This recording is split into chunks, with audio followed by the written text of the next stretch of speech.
Hello दोस्तों, कैसे हो आप सभी। आशा करती हूँ आप सभी स्वस्थ होंगे। मैं आप सभी का अपने चैनल हिंदी क्लासेस में बहुत बहुत स्वागत करती हूँ। तो आप सभी को पता है मैंने हिंदी साहित्य की थ्योरी क्लासेस चला रखी है आप सभी के लिए, और भारतीय हिंदू युग हम आज की क्लास में करेंगे। तो सभी बच्चे क्लास को ज़्यादा से ज़्यादा शेयर करें, लाइक करें और कमेंट करना बिल्कुल भी ना भूलें भाई। और चैनल को भी सब्सक्राइब जरूर से ज़रूर करें। ठीक है, भारतीय हिंदू युग करेंगे आज की अपनी क्लास में। भारतीय हिंदू युग का काल, विभाजन एवं नामकरण। ठीक है, जो भारतीय हिंदू युग है, ठीक है, इसका काल विभाजन, ठीक है, कौन से भाई लेखक ने या गद्यकार ने क्या समय माना है, और इसका नामकरण तो देखते हैं। प्रस्तुतकर्ता समय ईस्वी में है और नामकरण रामचंद्र शुक्ल ने। जो भारतीय हिंदू युग है इसका समय 1868 से 1893 ईस्वी माना है। 1868 से 1893 ईस्वी। और इसका क्या नाम दिया है, नई धारा प्रथम उत्थान। भारतीय हिंदू युग का दिया है नई धारा प्रथम उत्थान नाम भाई रामचंद्र शुक्ल जी ने। रामविलास शर्मा ने भारतीय हिंदू युग को 1861 से 1900 तक माना है भाई, और नव जागरण काल इसका नाम दिया है भारतीय हिंदू युग का। मिश्र बंधु ने 1869 से 1888 तक भारतीय हिंदू युग का समय सीमा मानी है, और वर्तमान काल इसको कहा है भारतीय हिंदू युग को।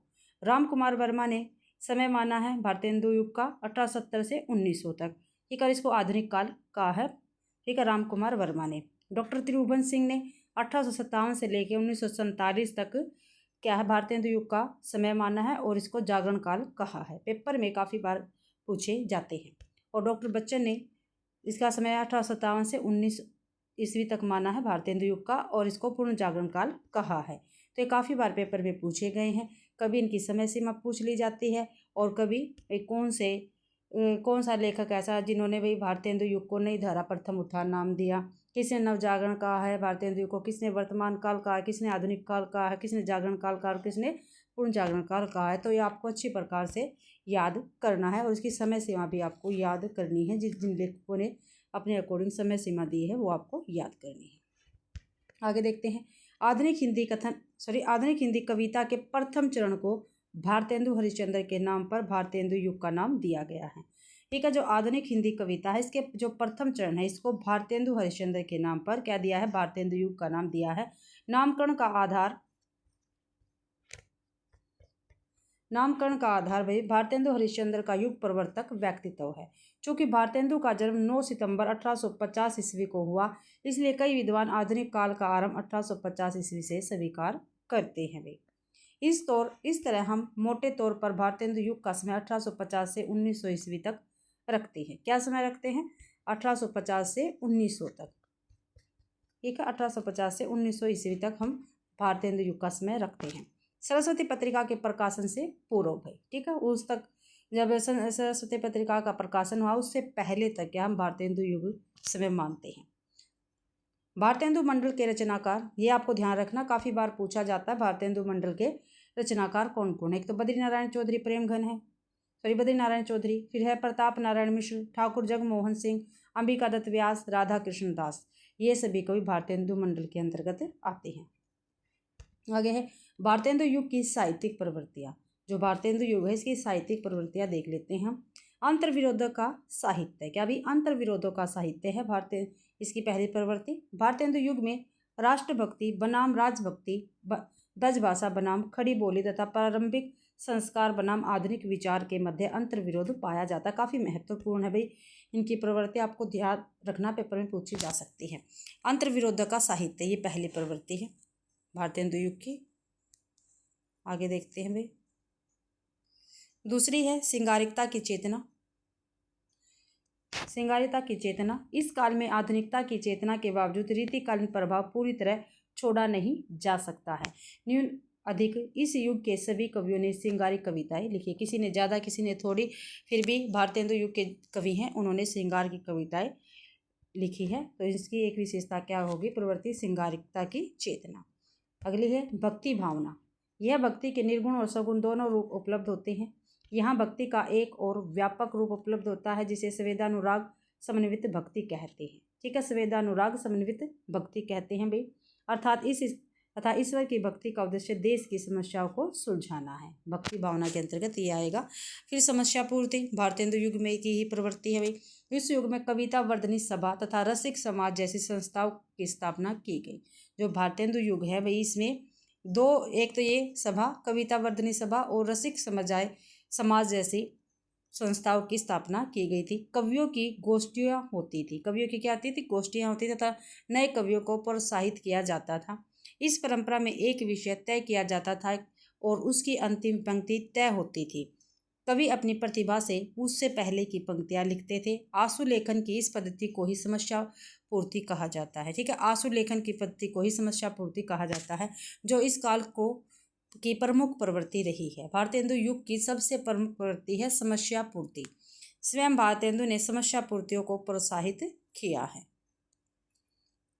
आगे है सामाजिक समस्या का चित्रण। सामाजिक समस्या का चित्रण देख लेते हैं। भारतेंदु युग की ये भी प्रवृत्ति है। इस युग का काव्य जन जीवन से जुड़ा है, अतः इसमें नारी शिक्षा, विधवा समस्या, बाल विवाह, धार्मिक संकीर्णता जैसे विषयों की ओर कवियों की दृष्टि गई है। कवियों ने इन विकृतियों पर चोट करके समाज में नई चेतना पैदा की है। ठीक है, तो ये प्रवृत्तियां थी भी भारतेंदु युग की। आगे देखते हैं प्रमुख आलोचकों के मत। ठीक है, भारतेंदु युग के विषय में जो आलोचक है हमारे, उनके मत देखते हैं। भारतेंदु युग का साहित्य व्यापक स्तर पर गदर से प्रभावित है। जो भारतेंदु युग है इसका साहित्य व्यापक स्तर पर गदर से प्रभावित है। ये किसका कथन है? तो रामविलास शर्मा जी का कथन रहेगा और कथन पेपर में काफ़ी बार पूछे जाते हैं, भी आपको ध्यान रखना है। भारतेंदु ने हिंदी साहित्य को एक नए मार्ग पर खड़ा किया। वे साहित्य के नए युग के प्रवर्तक थे। काफ़ी महत्वपूर्ण कथन है और रामचंद्र शुक्ल जी का है भी। भारतेंदु ने हिंदी साहित्य को एक नए मार्ग पर खड़ा किया। वे साहित्य के नए युग के प्रवर्तक थे भी। आगे है भारतेंदु युग का साहित्य जनवादी इस अर्थ में है कि वह भारतीय समाज के पुराने ढांचे से संतुष्ट न रहकर उसमें सुधार भी चाहता है। तो डॉक्टर रामविलास शर्मा का कथन रहेगा। आगे है भारतेंदु युगीन रचनाकार और उनकी रचनाएं। ठीक है, देख लेते हैं। कवि का नाम ईस्वी में है और कृतियाँ। ठीक है, जो भारतेंदु हरिश्चंद्र है, इनका जन्म 1850 में हुआ था, 1885 में इनकी मृत्यु। ठीक है, इनकी जो कृतियाँ हैं वो आगे दी गई है। बद्री नारायण चौधरी प्रेमघन का जन्म हुआ था 1855 में और 1922 में इनकी मृत्यु हुई थी। देखो, 50 में भारतेंदु का हुआ था, फिर बद्री नारायण चौधरी प्रेमघन का 1855 में हुआ था। कर्म से दे रखे हैं। इनकी रचनाएं हैं जीर्ण जनपद, आनंद अरुणोदय, हार्दिक हर्षादर्श, मयंक महिमा, अलौकिक लीला, वर्षा बिंदु, लालित्य लहरी और ब्रजचंद्र पंचक। ये बद्री नारायण चौधरी प्रेमघन की काफ़ी महत्वपूर्ण रचनाएं हैं। फिर प्रताप नारायण मिश्र, इनका जन्म हुआ था 1856 में। ठीक, और मृत्यु हुई 1894 में। इनकी रचनाएं हैं प्रेम पुष्पांजलि, मन की लहर, लोकोक्ति तक, तृष्णताम, श्रृंगार विलास और हरगंगा। आगे ठाकुर जगमोहन सिंह। ठाकुर जगमोहन का जन्म 1857 में हुआ और मृत्यु 1899 में हुई।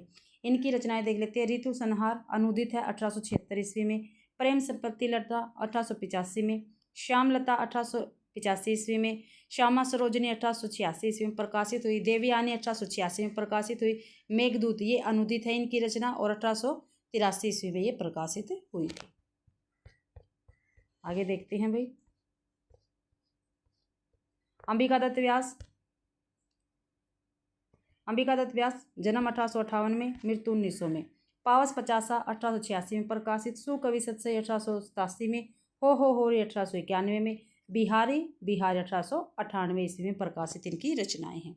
राधा गोस्वामी, इनका जन्म 1859 में हुआ, मृत्यु 1925 में। इनकी रचना है नवभक्त माल। भाई राधा चरण गोस्वामी की रचना है नवभक्त माल। राधा कृष्ण दास 1865 में इनका जन्म हुआ और 1907 में इनकी मृत्यु हुई। इनकी रचना है भारत बारहमासा और देश दशा। ये राधा कृष्ण दास की ही रचनाएं रहेंगी। आगे भारतेंदु जी को देख लेते हैं, इनके विषय में जान लेते हैं। भारतेंदु हरिश्चंद्र। भारतेंदु हरिश्चंद्र उर्दू में रसा उपनाम से शायरी लिखते थे। रसा उपनाम से शायरी लिखते थे, आपको ध्यान रखना। भारतेंदु पूछा भी जाता है। एक भारतेंदु का उपनाम क्या है? तो रसा है। ऐसे पूछा जाता है रसा उपनाम कौन से कवि का है? तो भारतेंदु हरिश्चंद्र का। और उर्दू में रचनाएं लिखते थे, शायरी लिखते थे, ध्यान रखना। भारतेंदु ने लगभग 70 काव्य कृतियों की रचना की। कितनी भी? 70 काव्य कृतियों की। सन 1880 ईस्वी में सार सुधा निधि नामक पत्रिका में हरिश्चंद्र को भारतेंदु नामक उपाधि प्रदान करने का प्रस्ताव किया गया था।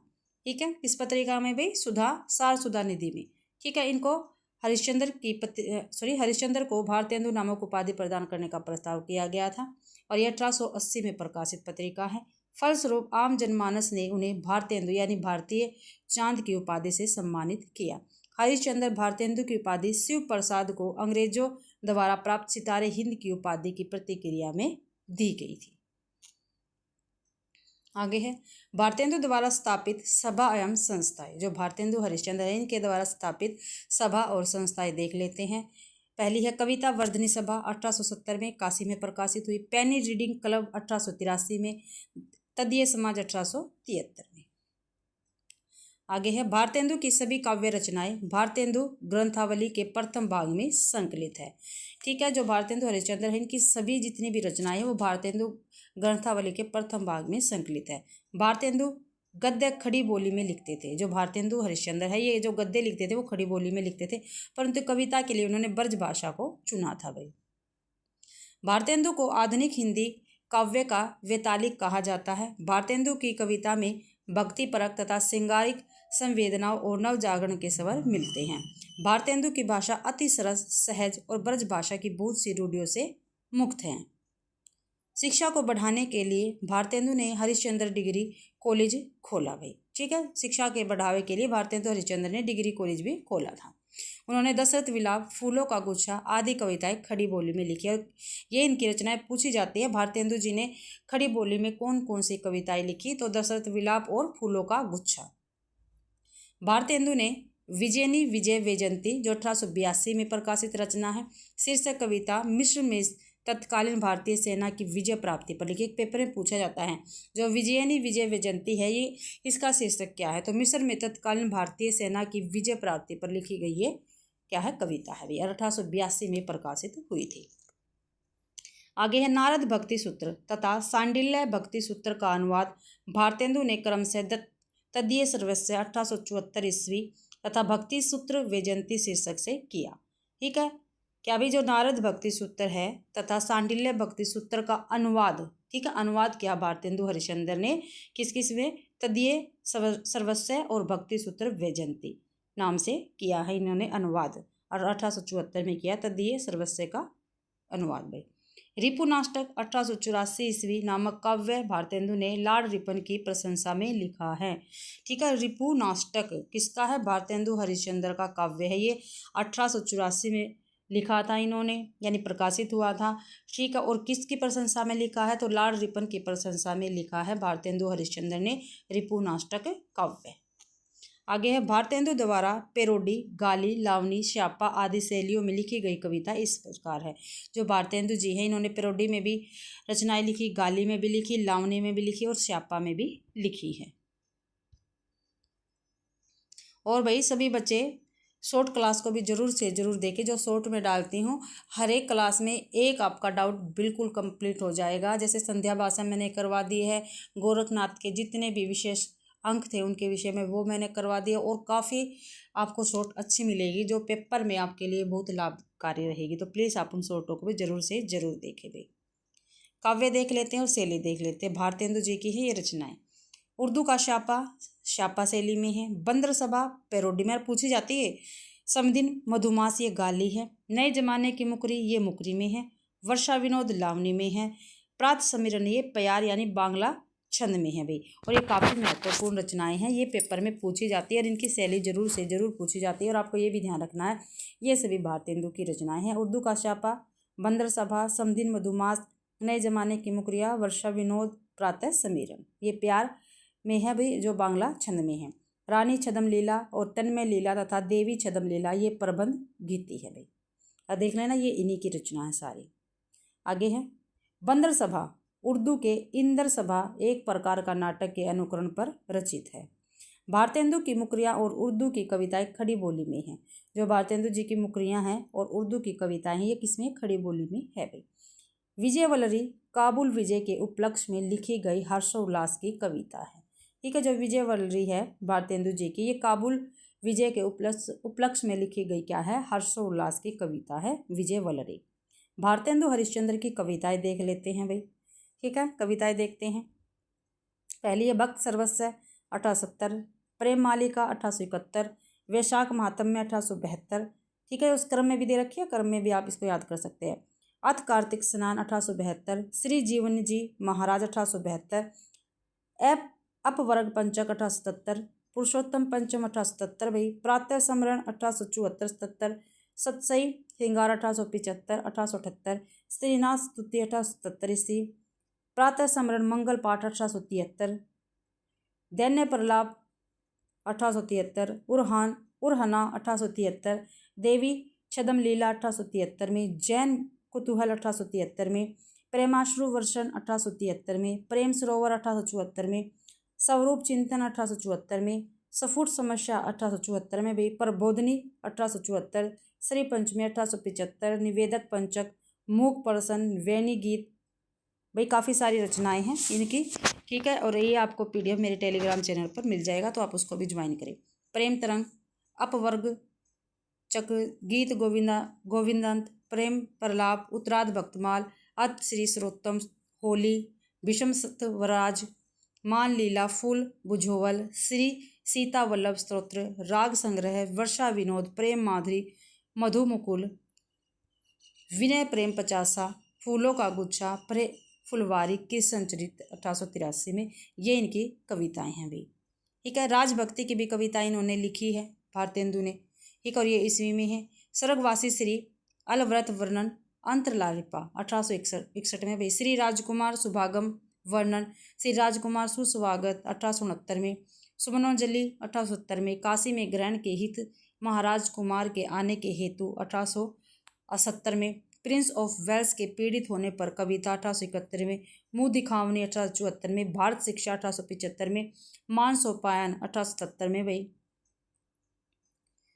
मनोमुकुल माला 1876 में। भारत वीरतव 1878 में। विजय वलरी 1881 में। विजय विजय पताका या वैजयंती 1882 में। जातीय संगीत 1884 में। रिपनाष्टक ये 1884 ईस्वी में। आगे देखते हैं भारतीय भाषा की अन्य कविताएं, ठीक है। भारतेंदु जी के भारतीय भाषा की अन्य कविताएं देख लेते हैं। आओ आओ भारत राज भारत जोवनो, गुजराती कविता में, गुजराती की कविता है ये। टेंडा होरी खेल मेंढे जीवनु भावदा, तो ये पंजाबी कविता में है, ये पंजाबी कविता है भारतेंदु की। धमार देश मारवाड़ी कविता है। प्राणनाथ की बल्ले छिले ये बंग भाषा की कविता रहेगी। अन्य कविताएं हैं इनकी। चतुरंग 1872 में। संस्कृत लावण्य 1874 में। बसंत होली 1874 में। प्रताप समीरण 1874 में भाई। बकरी विलाप काफ़ी महत्वपूर्ण रचना है इनकी 1874 में। उर्दू का शापा 1874 में। दशरथ विलाप हिंदी की उन्नति पर व्याख्यान। बंदर सभा बसंत बरसात है। नए जमाने की मुकरी, सफुट कविताएं, गजल और समस्या पूर्ति, ये क्या है भारतेंदु जी की रचनाएं रहेंगी। आगे देखते हैं बद्री नारायण चौधरी प्रेमघन, इनके विषय में जानते हैं। बद्री नारायण चौधरी प्रेमघन की समस्त काव्य कृतियों का संकलन प्रेमघन सर्वस्व शीर्षक से किया गया। जो बद्री नारायण चौधरी प्रेमघन जी हैं, इनकी जितनी भी काव्य कृतियाँ हैं, इनका संकलन प्रेमघन सर्वस्व शीर्षक से किया गया भाई। प्रेमघन उर्दू में अबर नाम से कविताएं लिखते थे। किससे लिखते थे? अबर नाम से लिखते थे प्रेमघन कविता, किसमें? उर्दू में भाई, आपको ध्यान रखना है। प्रेमघन ने दादा भाई नौरोजी के पार्लियामेंट के सदस्य चुने जाने पर हर्षपूर्ण तथा विलायत में उन्हें काला कहने पर शोभपूर्ण कविताएं लिखी थी। किसने? प्रेमघन ने भाई। आगे भारतेंदु कृत पुरुषोत्तम पंचक तथा बकरी विलाप के अनुसरण पर प्रेमघन ने क्रमशः व्रजचंदन पंचक तथा पितर विलाप शीर्षक की कविताएं भी लिखी है, ठीक है। ये सभी किसकी है? प्रेमघन जी की रचनाएं रहेंगी। व्रजचंद पंचक और पितृ विलाप, ये भारतेंदु के पुरुषोत्तम पंचक और बकरी विलाप। आगे है आनंद अरुणोदय शीर्षक इनकी कविता देशभक्ति की भावना से युक्त है, ठीक है। जो प्रेमघन की रचना है आनंद अरुणोदय, ये क्या है? देशभक्ति की भावना से युक्त रचना है। मयंक महिमा इनकी खड़ी बोली हिंदी की रचना है। मयंक महिमा इनकी कविताओं में यति भंग प्राय मिलता है। क्या है बात भाई? जो प्रेमघन है इनकी कविता में जो यति है, ठहराव है, वो क्या है? हमेशा भंग मिलता है। आगे प्रताप नारायण मिश्र। प्रताप नारायण मिश्र के विषय में देखते हैं। प्रताप लहरी इनकी प्रतिनिधि कविताओं का संकलन है। हास्य व्यंग्यात्मक कविताओं के क्षेत्र में प्रताप नारायण मिश्र का अग्रणीय स्थान है। प्रेमघन की भांति इन्होंने भी लावणी शैली में अनेक कविताएं लिखी। इन्होंने हर गंगा, त्रिशताम, बुढ़ापा, हिंदी की हिमायत, काफ़ी महत्वपूर्ण रचना, ये हिंदी की हिमायत वही पेपर में पूछी जाती है। एक शीर्षक से महत्वपूर्ण कविताएं लिखी हैं। इनकी मन की लहर कविता में बाल विधवा की करुण दशा का मार्मिक चित्रण है, काफ़ी महत्वपूर्ण रचना है। ये भी प्रताप नारायण मिश्र जी की काफ़ी महत्वपूर्ण रचना है, मन की लहर और हिंदी की हिमायत। ठीक है। और जो मन की लहर है इसमें क्या, जो बाल विधवा होती है उसकी करुणा दशा की मार्मिक चित्रण किया है इसमें। इनकी देशभक्ति पर कविताओं के व्यंग्य में अद्भुत मारक शक्ति थी भाई। ठीक है, आगे देखते हैं ठाकुर जगमोहन के विषय में जानते हैं। ठाकुर जगमोहन सिंह अपनी स्वच्छंदतावादी प्रवृत्ति और प्रकृति चित्रण के लिए प्रसिद्ध हैं। जो ठाकुर जगमोहन है ये स्वच्छंदतावादी प्रवृत्ति और प्रकृति चित्रण के लिए काफ़ी प्रसिद्ध है। इन्होंने श्रृंगार और प्रकृति सौंदर्य पर कविताओं की रचना की है। इनके द्वारा विंध्य क्षेत्र की प्रकृति की वैविध्यपूर्ण वर्णन हुआ है। अलंकारों का स्वाभाविक नियोजन भारतेंदु युग में सर्वाधिक इनमें दृष्टिगत है भाई। आगे देखते हैं, इनके द्वारा अनुदित ऋतु संहार और मेघदूत ब्रज भाषा की सरस कृतियाँ हैं। आगे देखते हैं अंबिका दत्त व्यास। जो अंबिका दत्त व्यास है इनके विषय में देखते हैं। इन्होंने खड़ी बोली में कंसवध जो अपूर्ण है प्रबंध काव्य की रचना की है। कंसवध किसकी रचना है, अंबिका दत्त व्यास की, लेकिन क्या अपूर्ण है, आधा ही है, और ये क्या एक प्रबंध काव्य है। इन्होंने फारसी छंद में दशरथ विलाप शीर्षक कविता खड़ी बोली में लिखी है। ठीक है, दशरथ विलाप किसके, भारतेंदु हरिश्चंद्र की भी है, और किसकी है वो दूसरी, अंबिका दत्त व्यास की। बिहारी बिहार नामक इनकी रचना में महाकवि बिहारी के दोहों का कुंडलिया छंद में भाव विस्तार किया गया है। भारतेंदु द्वारा स्थापित कविता वर्धनी सभा में पूरी अमी की कटोरियां सी चिरजीवो रहो विक्टोरिया रानी समस्या की पूर्ति करके अंबिका दत्त व्यास ने अपने काव्य लेखन की शुरुआत की थी। इस समस्या पूर्ति के फलस्वरूप इन्हें सुकवि की उपाधि भी दी गई थी। आगे हैं, इन्होंने भारत धर्म शीर्षक कविता में वर्णाश्रम का दृढ़तापूर्वक समर्थन किया। इस कविता में विदेशी वस्त्रों एवं अन्य वस्तुओं के आयात को भारत की आर्थिक बदहाली का मूल कारण बताया है। राधा कृष्ण दास के विषय में देख लेते हैं। राधा कृष्ण दास भारतेंदु हरिश्चंद्र के फुफेरे भाई थे। ठीक है, भारतेंदु हरिश्चंद्र के क्या थे, फुफेरे भाई थे भाई। ठीक है, यानी बुआ के पुत्र थे ये राधा कृष्ण दास भारतेंदु हरिश्चंद्र के। भारत बारहमासा और देश दशा समसामयिक भारत के विषय में इनकी प्रसिद्ध कविताएं हैं। इन्होंने रहीम के दोहों पर कुंडलिया छंद की रचना की थी राधा कृष्ण दास ने। अब है भारतेंदु युग के प्रमुख समस्या पूर्ति संग्रह एवं उनके कवि भी। गंगाधर द्विजगंग समस्या प्रकाश, दुर्गा दत्त व्यास समस्या पूर्ति प्रकाश, गोविंद गिल्ला भाई समस्या पूर्ति प्रदीप, अंबिका दत्त व्यास समस्या पूर्ति सर्वस्व, नर्मदेश्वर प्रसाद पंचरत्न। ठीक है, आगे देखते हैं भारतेंदु युग के अन्य कवि एवं उनकी रचनाएं। कवि हैं और रचनाएं, जो अन्य कवि हैं इनसे उनको देखेंगे हम। कवि और रचनाएं, नवनीत चतुर्वेदी 1868 में जन्म हुआ, 1919 में इनकी मृत्यु। कुब्जा 25 इनकी रचना है नवनीत चतुर्वेदी की। दुर्गादत्त व्यास इनकी है अदमोदवार तक 1872 में। रामकृष्ण वर्मा यानी बलवीर इनकी है बलवीर 50। दिवाकर भट्ट नक्सिक 1884 में। नवोडा रत्न 1888 ईस्वी में। गोविंद गिल्ला भाई, जो गोविंद गिल्ला भाई है इनकी रचनाएं हैं श्रृंगार सरोजनी, पावस पयोनिधि, राधा मुग सोडसी, ऋतु षड ऋतु और नीति विनोद भाई। तो ये गोविंद गिल्ला भाई की रचनाएं रहेगी। गुलाब सिंह की रचनाएं प्रेम सत्सई। ठीक है, राव कृष्णदेव शरण सिंह यानी गोप की रचनाएं हैं प्रेम संदेश। राजेश्वरी प्रसाद सिंह यानी प्यारे, इनकी रचना है प्यारे प्रमोद भाई। आगे देखते हैं, अन्य बिंदु देखते हैं भारतेंदु युग के विषय में। अयोध्या प्रसाद खत्री ने अपनी रचना खड़ी बोली आंदोलन 1888 में काव्य में खड़ी बोली का सूत्रपात किया है। खड़ी बोली आंदोलन किसी रचना अयोध्या प्रसाद खत्री की है और 1888 में प्रकाशित हुई थी। इस कृति में ब्रज भाषा और अवधि की रचनाओं को हिंदी साहित्य के अंतर्गत स्थान देने से मना कर दिया था भाई। इन्होंने खड़ी बोली पद्य की 5 शैलियाँ बताई हैं, मौलवी शैली, मुंशी शैली, पंडित शैली एवं मास्टर शैली। सय्यू प्रसाद मिश्र ने ब्रज भाषा पद्य के लिए संस्कृत वृत्तों का इस्तेमाल पद्यबद्ध भाषा अनुवाद में किया है। तो भाई हमारा भारतेंदु कंप्लीट होता है। ठीक है, भारतेंदु मैंने कंप्लीट करवा दिया इस क्लास में। तो आशा करती हूँ भारतेंदु युग कंप्लीट हो गया है। इसके जितने भी कवि थे, लेखक थे, वो भी हमने कंप्लीट कर लिए हैं।